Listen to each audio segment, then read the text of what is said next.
I still remember the moment clearly, because it started with fear in the air. The kind of fear that makes your chest feel tight even before you understand why. A busy afternoon, a normal place, ordinary people going about their day, until one quiet gesture changed everything. What happened next didn't make the news because of violence or anger. It stunned everyone because of kindness. And the reason it worked was simple: someone chose to see a human being instead of a threat. Before we begin, if stories like this move your heart and remind you that goodness still exists, please take a moment to subscribe, like this video, and share your thoughts in the comments. You're watching Kindness World, a place where real stories remind us how powerful kindness can be. Now let me take you back to that day that I was there, sitting in the corner of a small cafe near a downtown office building in the US. It was early afternoon. People were typing on laptops, talking quietly, waiting for coffee. Near the counter stood a man in his early 30s. He looked tired. Not the kind of tired that comes from a long day, but the deep exhaustion of someone carrying too much alone. With him was a little boy, maybe 6 years old, holding a worn backpack and a toy car with one missing wheel. The man was deaf. You could tell by the way he watched people's mouths and the way his hands moved carefully when he signed to his son. The boy could hear, but he understood sign language well enough to answer his dad with small, clumsy hand movements. It was clear they were close. Very close. At the counter, something went wrong. The man tried to pay, but his card didn't work.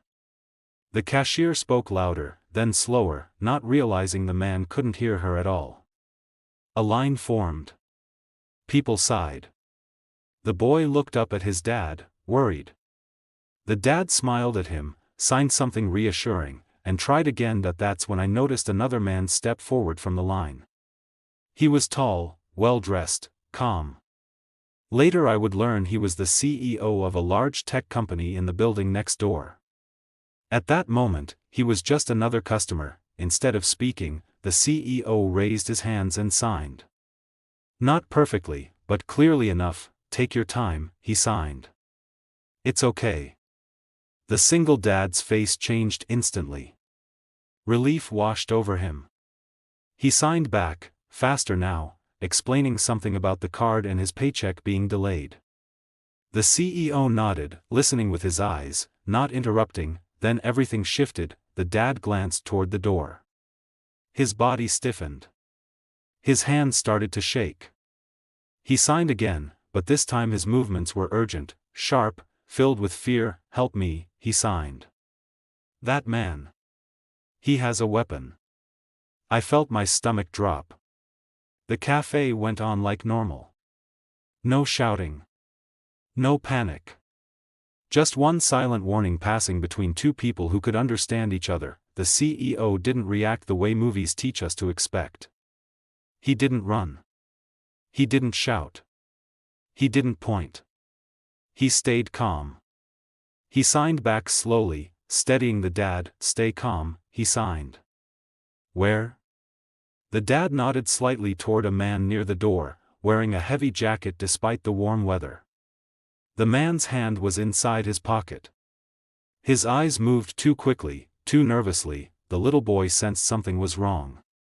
He grabbed his dad's hand tighter. The CEO crouched down so he was at eye level with the child. He smiled gently and signed something simple to the dad. "I'm going to help," he signed. "You're not alone." Then he stood up and did something unexpected.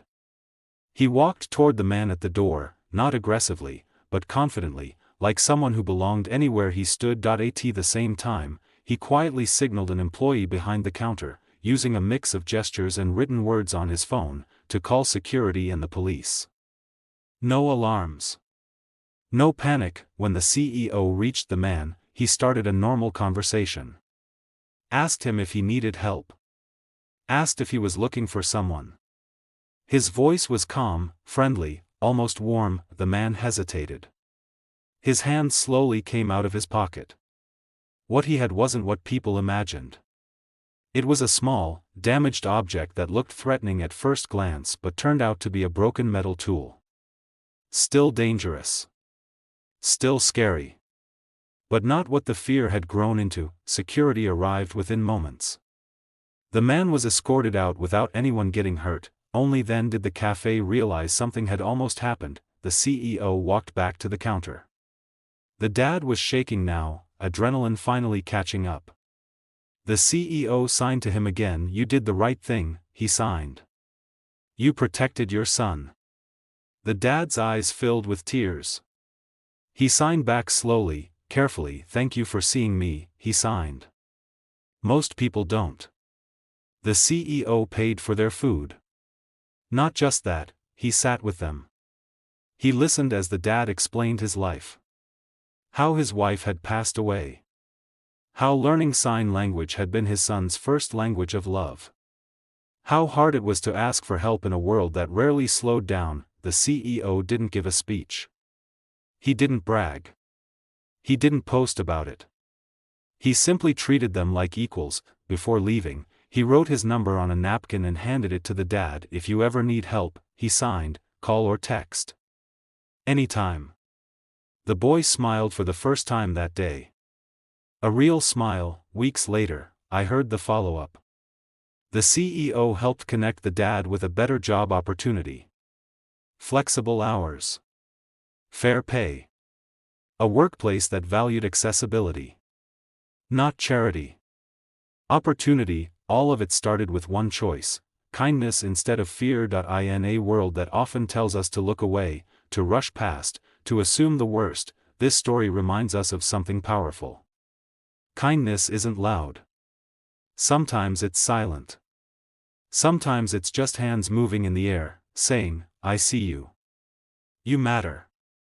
And maybe that's the kind of kindness that can truly change the world. So if you're watching this today, remember this story. Slow down. Pay attention. Learn to listen in new ways.